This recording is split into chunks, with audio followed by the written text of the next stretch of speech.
নমস্কার। ২৭ বছরের জীবনে আমি অনেক কিছুই দেখেছি। আমরা সবাই দেখছি। আমরা সবাই এই জীবনে অনেক কিছুই দেখছি, অনেক কিছুই জানছি। কাউকে এমনভাবে সাহায্য তার আর কোনোদিনও সাহায্যের দরকার না হয়। তাকে এতটাই ভালোবাসা যে তার কোনোদিনও আর ভালোবাসার দরকার না হয়।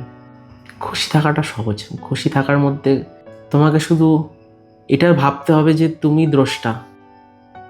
Your choice is you want to be happy or not. You want to be sad or not. It is completely in your choice.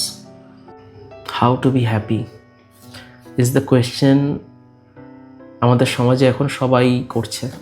প্রতিটা মানুষ, প্রতিটা বয়স, irrespective of age, caste, creed, gender, প্রতিটা মানুষ শুধু একটাই কথা বলছে, how to be happy, how to find some piece.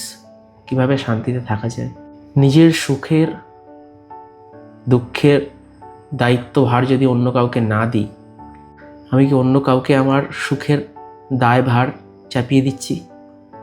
অন্য কাউর থেকে যা আমি প্রত্যাশা করছি, আমার সুখ কি তার উপর নির্ভর করছে? আমি কি এটা ভাবছি যে আমার ওই চাকরিটা হলেই আমি আর আনন্দ হবে, এতগুলো টাকা পয়সা পেলেই আমার আনন্দ হবে, এতটা বাড়ি ঘর হলে আনন্দ হবে, বিয়ে হলে আনন্দ হবে, বউ বাচ্চা হলে আনন্দ হবে, প্রেম হলে আনন্দ হবে। জীবনে এই জিনিসগুলো আমি ফিউচারে ভেবে রেখেছি, যেগুলো হলে আমার আনন্দ হবে। তাহলে ভুল ভাবছো।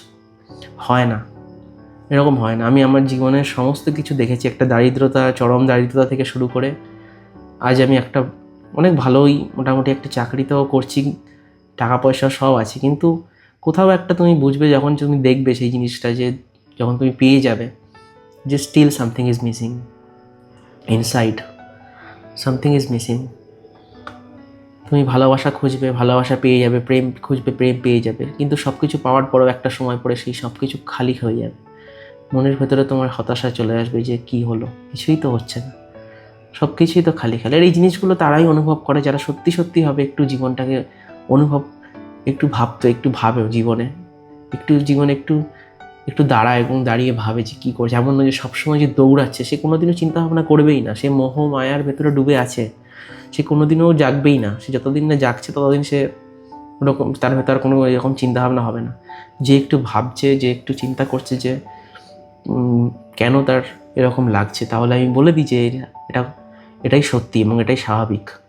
যেটা বহু মানুষের জীবনের শেষের দিকে গিয়ে উপলব্ধি হয়, সেটা আপনার এখনই যদি অনুভব হচ্ছে, তাহলে আপনি এগিয়ে আছেন নিজের জীবনের জ্ঞান অর্জনের প্রতি। আমরা যদি বিচ্ছেদে কষ্ট পাই, সেই কষ্টটা স্বাভাবিক, কিন্তু সেই কষ্ট থেকে আমরা কি শিখলাম সেটা আমাদের বেশি দরকার ফর ফার্দার এগোনোর জন্য। It doesn't matter how much times you fail, it matters how much you learn from the failure. So এই জিনিসটাকে নিজের ভেতরে রপ্ত করতে হবে যে আমি প্রতিটা জিনিস যা করছি, যা হচ্ছে আমার জীবনে, সেখান থেকে আমি কী শিখছি, আমি কী শিখলাম এর মধ্যে। এই আমার এতগুলো বছর আমার চলে গেল, এতগুলো আমি পরীক্ষায় পাশ করলাম, ফেল করলাম, চাকরি পেলাম, টাকা উপার্জন করলাম বা করলাম না, চাকরি পাইনি, স্ট্রাগল করছি, প্রেম করলাম, প্রেম ভেঙে গেল। হ্যাঁ, আমার পরিবারের, আমার কাছের মানুষ কেউ ছিল বা হয়তো আজ সে নেই, চলে গেছে, আজ তারা এই জগৎ থেকে চলে গেছে, আমার জীবন থেকে চলে গেছে। অনেক কিছুই আসছে যাচ্ছে, চলে যাচ্ছে, কিন্তু এই সমস্ত কিছুর মাঝে আমি দাঁড়িয়ে আছি। এই ঝড়ের মাঝখানে আমি দাঁড়িয়ে আছি। এই ঝড় উঠেছে এবং জীবনে আমি দাঁড়িয়ে আছি। এর মাঝে আমি কি শিখলাম এই ঝড় থেকে জীবনে? আমি যা শিখলাম তা নিয়ে আমি এগিয়ে যাব। সেই শিক্ষাগুলো আমাকে অনুপ্রেরণা দেবে এগিয়ে যেতে। এটা আমাকে বুঝতে হবে। এই শিক্ষাগুলো আমাকে সাহায্য করবে জীবনে আরও ভালোভাবে পথে চলতে, আরও ভালো করে জীবনে এগিয়ে যেতে। কারণ জীবনে কোনো কিছুই কোনো কারণ ছাড়া হয় না। সব কিছুর পেছনেই কোনো না কোনো কারণ থাকে। নিজের জীবনটাকে এতটা বেশি হোপলেস ভাববেন না। আপনার জীবনে যা হচ্ছে না হচ্ছে, সব কিছুর পেছনে একটা কারণ আছে, একটা universal reason is there, but you can't know that at the present moment. যখন বহু বছর আপনি এগিয়ে যাবেন, তারপরে গিয়ে আপনার মনে হবে যে হ্যাঁ, এটা হয়েছিল এবং এইটা জিনিসের জন্য এতগুলো ডট আমি কানেক্ট করতে পেরেছি, এই জিনিসগুলো হয়েছে তার জন্য।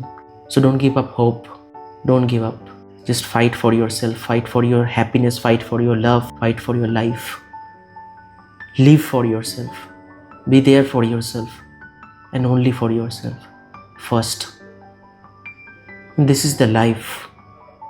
নিজেকে শক্ত করে ধরে রাখতে পারলে তবেই সবাই তোমার প্রতি আকর্ষিত হবে, সবাই তোমার পাশে থাকবে। নিজেকে যদি শক্ত করে ধরে না রাখতে পারো, কেউ পাশে থাকবে না, কেউ পাশে থাকতে পারবে না। কেউ হেল্প করতে পারে না। দুর্বল মানুষের পাশে কেউ দাঁড়াতে পারে না, কারণ সে নিজের পাশেই নিজে দাঁড়াতে পারছে। নিজেকে শক্ত করো, নিজেকে স্ট্রং করে তোলো সমস্ত দিক থেকে, আর্থিকভাবে, সামাজিকভাবে, মানসিকভাবে, শারীরিকভাবে, যত দিক সম্ভব, যতটা। সব থেকে ইম্পর্ট্যান্ট নিজের চেতনার দিক থেকে, নিজের আত্মার দিক থেকে, আত্মিক দিক থেকে নিজেকে শক্ত সামর্থ্য করে তোলো, যেখানে তোমার কাউকে দরকার না হয়। এমন একটা পয়েন্ট অফ তোমার চলে যাক লাইফ, একটা পয়েন্টে তোমার পৌঁছে যাও যেখানে তোমার you don't need anyone in your life to be happy, you don't need anyone to make yourself happy. You alone is sufficient, you alone is there for yourself. You are happy and complete within yourself, you are fulfilled within yourself, and that's the main motive of your life you want to achieve in your life. That is the higher point in our life that saints are going behind. সাধু সন্ন্যাসীরা যা চেয়েছেন এটাই mainly জীবনে, মোক্ষ, কাম, তার সাথে connect করতে পারলে তুমি ভালো থাকবে।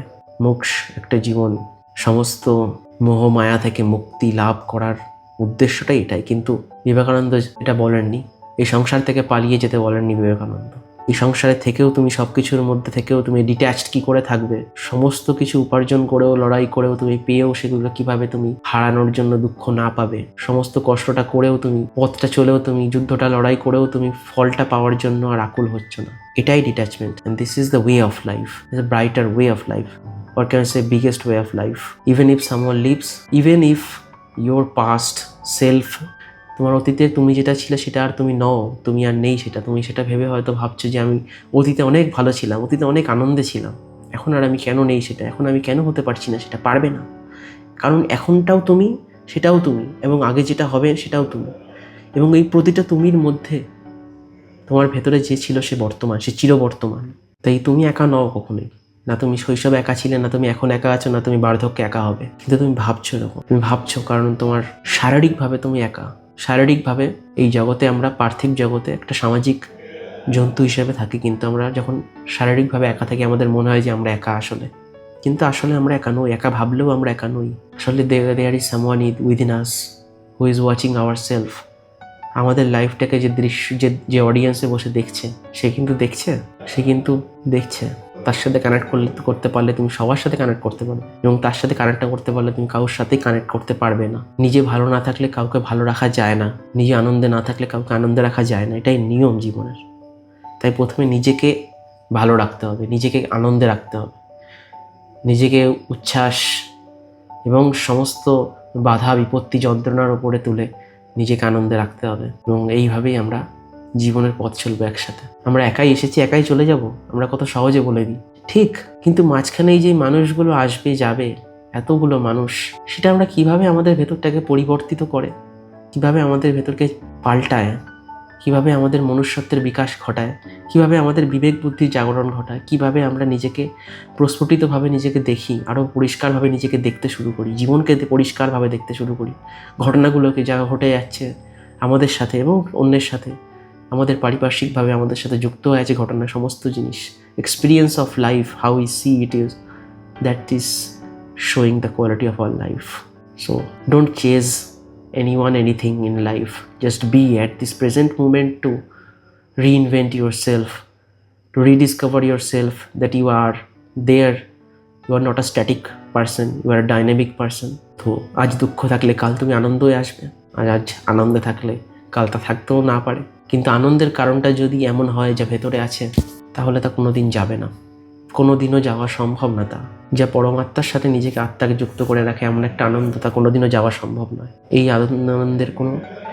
আনন্দের কোনো কারণ নেই। You are happy without any reason, you are happy at every moment, without anything, without any person, any material, কোনো বিষয়বস্তু, কোনো মানুষ, কোনো জাগতিক কারণ ছাড়া যদি তুমি আনন্দে থাকতে পারো, তাহলে সেই আনন্দ কেউ তোমায় ছিনে নিতে পারবে না। ভেবে দেখো, গঙ্গা নদীর তীরে পাশে বসে হেডফোন কানে তোমার প্রিয় গানটা শুনতে শুনতে তোমার যে আনন্দটা অনুভব করে একা বসে থেকে, একটা প্রিয় খাবার তুমি বহুদিন পর খেতে পেলে তোমার যে আনন্দটা অনুভব হয়, ভেবে নাও বহুদিন পর কোনো কাছের মানুষের কাছে গেলে তোমার যেরকম আনন্দ হয়, সেটা যেই হোক না কেন, যে কেউ হতে পারে। সেটা কাছের মানুষ মানে এই নয় যে সেটা পরিবারের কেউ হবে, আমার গার্লফ্রেন্ড বয়ফ্রেন্ড হবে, বা অন্য কেউ হবে, যে কেউ। ভেবে দেখো তোমার মনের কথা যেতে কত শান্তি লাগে কাউকে বলে। এই আনন্দগুলো খুব জীবনের ছোট ছোট আনন্দগুলোকে নিতে শেখো। এই ছোট ছোট আনন্দের মধ্যেই সত্যিকারের আনন্দটা লুকিয়ে থাকে, এবং এটাই নির্মল আনন্দ। এই আনন্দের কোনো কারণ দরকার হয় না। এখানে শুধুমাত্র ভালোবাসা আছে, চাওয়া পাওয়া নেই। কাউকে বলো নিজের মনের কথা, নিজেকে গুটিয়ে রেখো না। কেউ না থাকলে আমাকে কমেন্ট করে জানাও তোমার মনে কি চলছে, তোমার জীবনে কি চলছে। তাহলে সেই জিনিসগুলো নিয়ে আমি আর নতুন ভিডিও বানাতে পারবো। আশা করছি যে এই ভিডিওটার মাধ্যমে আপনি কিছু জিনিস বুঝতে পেরেছেন, এবং কিছু জিনিস আপনি আমাকে বোঝাবেন কমেন্ট করে। আর আমি কিন্তু কোনো পরম জ্ঞানী মানুষ নই, আমি কেউই নই। আমি আপনার মতন সাধারণ একটা মানুষ। সবাই আমরা একই রকম। আমাদের যেখান থেকে আমরা যেরকম বলি, আসলে আমরা বেশিরভাগ কথা বলি কিন্তু উপলব্ধি না করে। আমার ভেতরেও যা আছে আপনার ভেতরেও সেই আছে। আমরা আলাদা নই, কিন্তু আমরা সবাই সমাজে এক এক করে আলাদা আলাদা স্তর তৈরি করে দিই বলে আমরা আলাদা অনুভব করি। আসলে কেউই আমরা আলাদা নই। আপনাদের কি বক্তব্য সেটা আমাকে জানাবেন। আমি সবার সাথেই সবাইকে রিপ্লাই করবো, সবার সাথে কথা বলবো। সেই জন্য আমাকেও আপনি আপনার মতনই যদি ভাবতে পারেন, মনে হয় যে আপনি রিলেট করছেন, প্লিজ কমেন্ট করে জানাবেন। যা আপনি অনুভব করছেন তা আপনি রিলেট করতে পারছেন, শুধুমাত্র সেইটা করার জন্য ভিডিওটা বানানো। ধন্যবাদ।